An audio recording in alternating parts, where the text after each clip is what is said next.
Choose your next words carefully, Leonidas. They may be your last as king.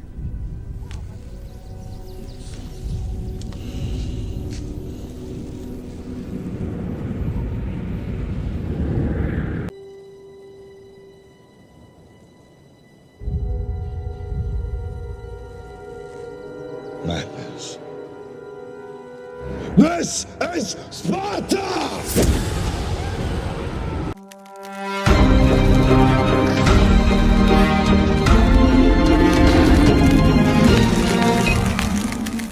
Hey, what's up, everyone? Jasper Gonzo here. What's next? Hope you guys are having a great day. Well, I'm not going to go into the last 24 hours because, of course, it's been crazy with Musk buying Twitter. But with that, look, this comes out of Bounding in the Comics.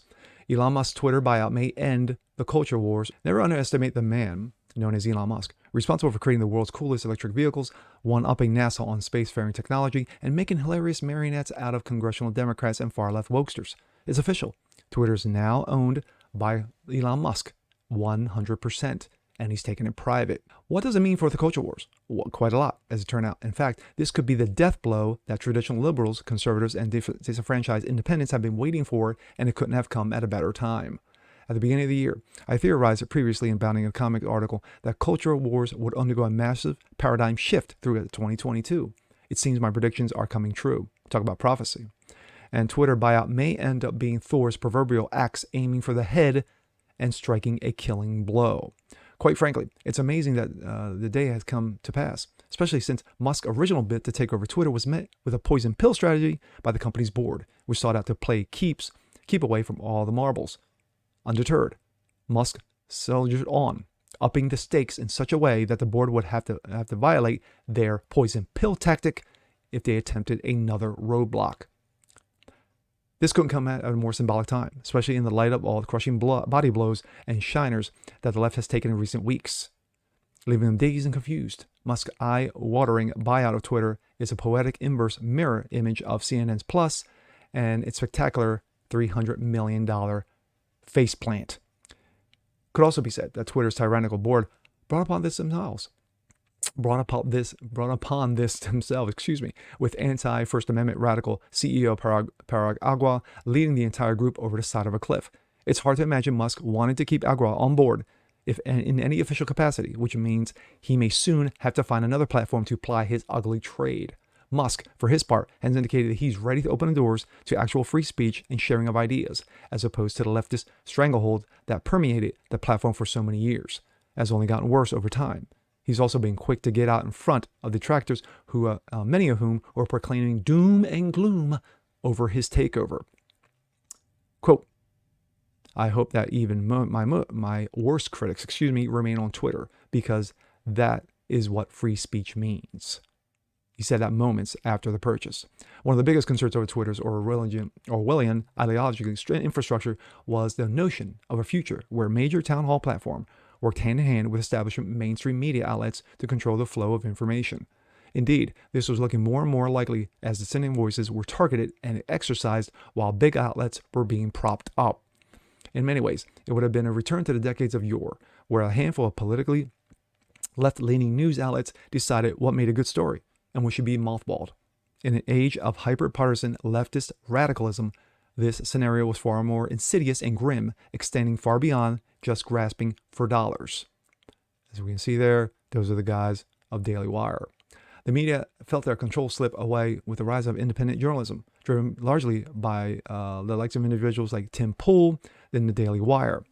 The left have been bleeding viewers like a throat wound for years, while alternative sources continue to surge in strength. We here at Bounding in Comics, of course, have experienced continued growth and success purely by offering refreshing respite of the cultural orthodoxy and access media sites like Kotaku, Screen Rant, Polygon, IGN. However, all of these outlets combined cannot match the potential reach of Twitter, and everyone knew it. This buyout could single-handedly sound like a victory trumpet for the anti-woke coalition for a number of reasons. Of course, it breaks it down. Elon Musk is a cultural icon. Twitter is still number one. setting an example. The cultural left have been an ample of valid reason to believe that their dominance was permanent, especially with so many wins in such a short space of time. However, this acquisition by Musk has shown once and for all that the culture homogeneity is not etched in stone. Quite the contrary. They just lost their biggest platform. Other corporations infected by the mind virus of wokeism should be shaken in their collective shoes right now, knowing that they might be next. If Musk can implement changes to actually make Twitter a profitable force for good, it will send shockwaves throughout the corporate world and send a clear and precise message. Free speech is the bedrock of functioning democracy, and Twitter is a digital town square where matters vital to the future of humanity are debated. I also want to make Twitter better than ever by enhancing the product with the new features, making the algorithms open source to increase trust, defeating the spam bots, authenticating all humans. Twitter has tremendous potential. I look forward to working with the company and the community of users to unlock it. Of course, none of this is certain at the moment. The news just broke.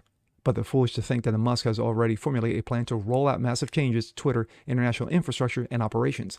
If that means a handful of pink-haired, nose-ring slacktivists squeal themselves out of a job, I don't give two fucks.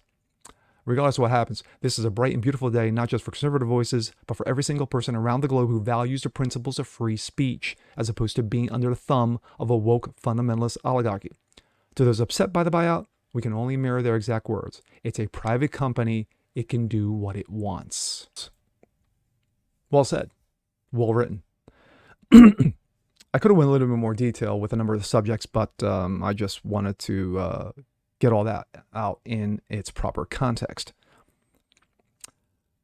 Right now, as we speak, the woke mob, they're losing their damn minds. They are crying right now because they've had a stranglehold on its biggest platform for the better part of a decade. Now that's gone. And as I said in my last video, changes are coming. What those changes will be, we don't know. But if any indication from what Musk has said in the last 24 hours, it's going to be huge. And it's going to be potentially shockwave sending if done right.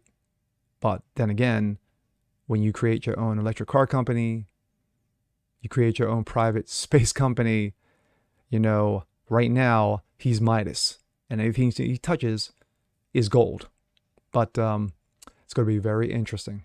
Very interesting. And with that being said, I'm Jazz Berganzo. This is What's Next. Want to see more just like this? Please leave a comment below. Like it, share it, subscribe to it. And we catch you guys next time. Peace.